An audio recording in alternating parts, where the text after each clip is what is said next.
अन्ना हजारे जी को सामने करके कुछ कट्टर बेईमान लोगों ने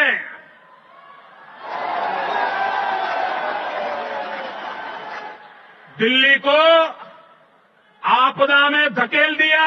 शुरू में बहुत अच्छा काम किया उसने, लेकिन शराब में पैसा मिलता है वो नशे में डूब गया।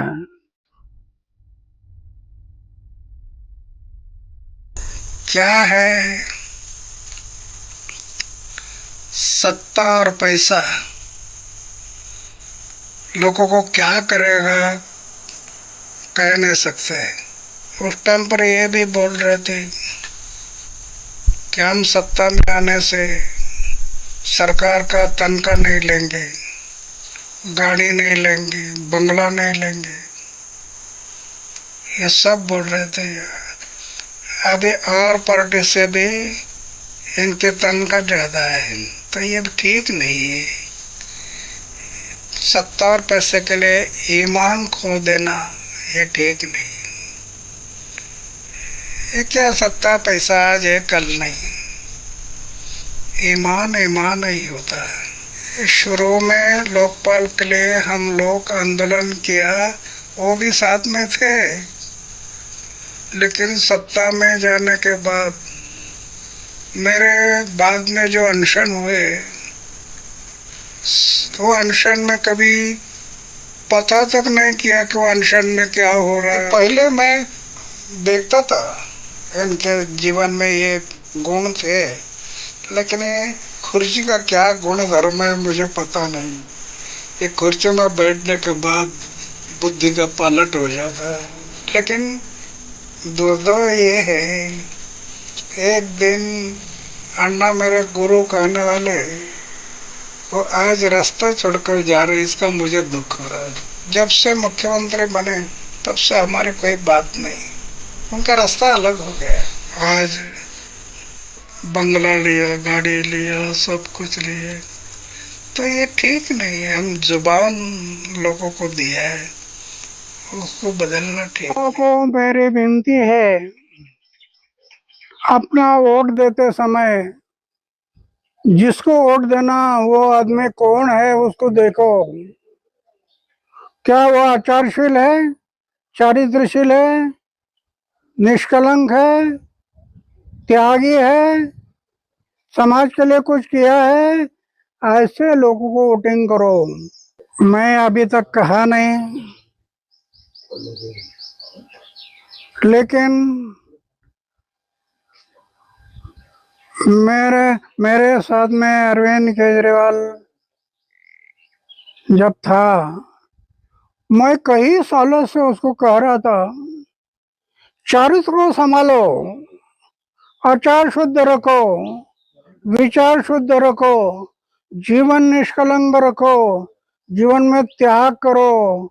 इतना कहते गया। शुरू में बहुत अच्छा काम किया उसने, लेकिन शराब में पैसा मिलता है वो नशे में डूब गया, पैसे के नशे में डूब गया और बिछड़ गया। कहते थे हम सरकारी गाड़ी नहीं लेंगे, सरकारी बंगलो नहीं लेंगे, एक नए प्रकार की राजनीति का आगाज करेंगे।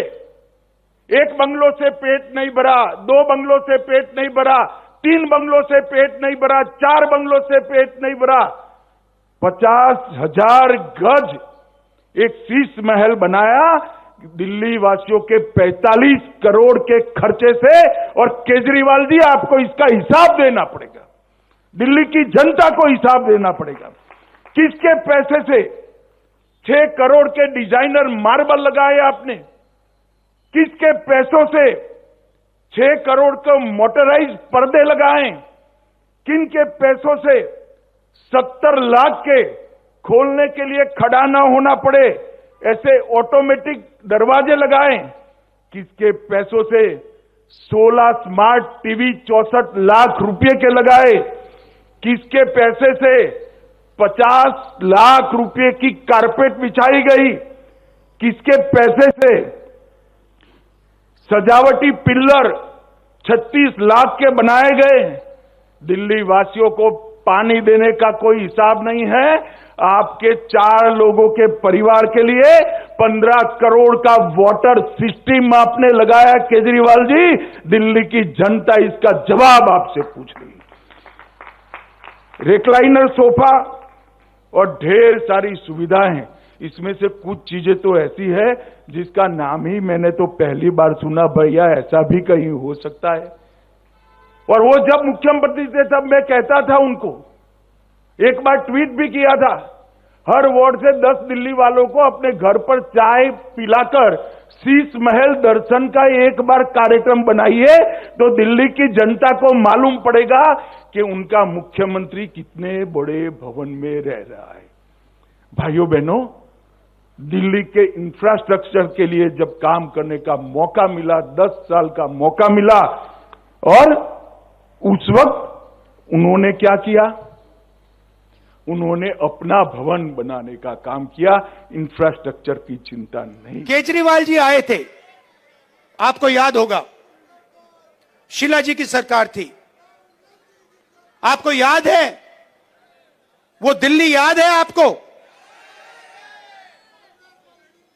और केजरीवाल जी आए और केजरीवाल जी ने बहुत बड़ा प्रचार किया,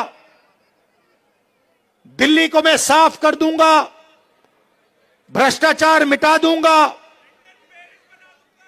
पेरिस बना दूंगा। अब देखिए हुआ क्या। आप देखिए, बाहर चला नहीं जा सकता है, ऐसा पोल्यूशन है,